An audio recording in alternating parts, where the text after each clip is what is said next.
Okey, so kita ulang kaji polimer. Apa yang kita dah belajar dalam topik ni, polimer. Maksud polimer adalah rangkaian panjang datang daripada repetitif, pengulangan unit-unit asas yang dikenali sebagai monomer lah.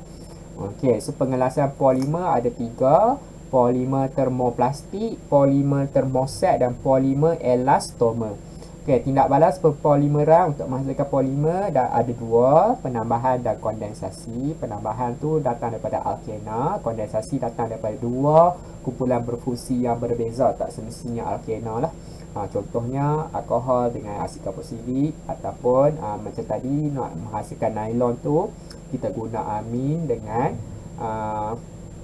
acid anhydride. So dia boleh menjadikan nylon lah. Penggunaan polimer pelbagai.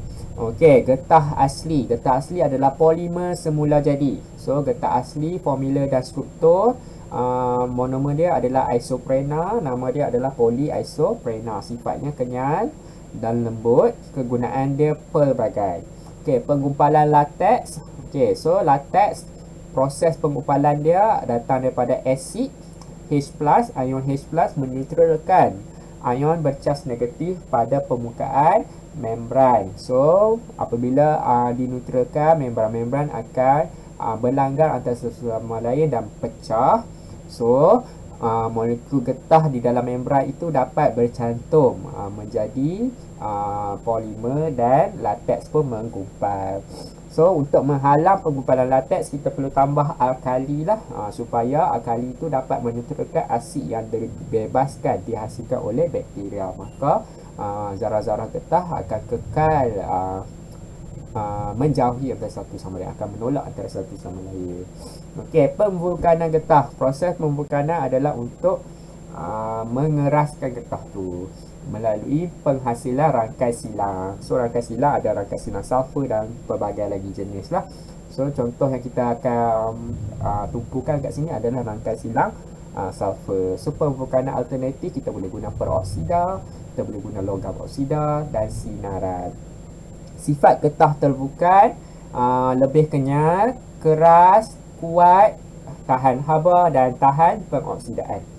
Okey, getah sintetik. Jenis-jenis getah sintetik ada pelbagai dan kegunaan dia pun pelbagai. Dan getah sintetik ni lebih bagus daripada getah asli, cuma dia menyebabkan masalah pencemaran. Okey, soalan 1. Pempolimeran ialah proses penghasilan molekul rantai panjang daripada monomer. A. Lukiskan monomer bagi polyvinyl klorida. So monomer dia kita ingat ada klorin lah, yang lain semua H. Okay, B. Apakah jenis pempolimeran yang terlibat dalam penghasilan PVC? Penambahan. Pempolimeran penambahan. C. Jadual di bawah menunjukkan maklumat tentang polyethena dan monomernya. Keadaan fizikal pada suhu bilik gas perpecahan. Nyatakan satu kegunaan polyethena. Polyethena plastik lah, bag plastik. Bag plastik. Nombor 2, terangkan perbezaan keadaan fizikal antara ethena dan polyethena. Kita kena terangkan lah. So ethena dia mempunyai daya tarikan antara molekul yang rendah sebab dia adalah sebatian kovalen, maka dia mudah bertukar menjadi gas lah. Manakala polyethena pula mempunyai rantaian yang panjang, rantaian polimer yang panjang, maka daya tarikan antara molekul yang tinggi. So lebih banyak haba yang diperlukan untuk menukarkan polyethena menjadi gas ataupun cair. So polyethena ni kekal dalam bentuk perpecahan pada suhu bilik. Okay, nombor 2, polimer dapat dibahagikan kepada polimer semula jadi dan polimer sintetik. A. Berikan contoh bagi setiap jenis polimer tersebut. So polimer semula jadi yang kita belajar adalah getah asli, polyisoprena. Manakala polimer sintetik kita ada polyethena, polyvinyl klorida, polypropena dan pelbagai lagi lah. B. Terangkan perbezaan antara polimer semula jadi dan polimer sintetik. So perbezaan dia, polimer semula jadi ni asalnya sumber semula jadi, manakala polimer sintetik ni buatan lah, bahan kimia buatan. So melamina ialah sejenis polimer sintetik termoset. Apakah dimaksudkan dengan polimer termoset? Termoset, ingat, set tu maksudnya kekal, termo tu haba, maksudnya dia tidak boleh diacukan selepas dipanaskan dan tidak boleh dikita semula lah. Nyatakan keburukan penggunaan polimer termoset, dia boleh hangus dan dia boleh membebaskan udara ataupun gas beracun bila terbakar. Nombor 3, seorang pelajar menjalankan eksperimen untuk mengkaji kekenyalan getah asli dan getah terbuka menggunakan kepingan getah dengan saiz yang sama.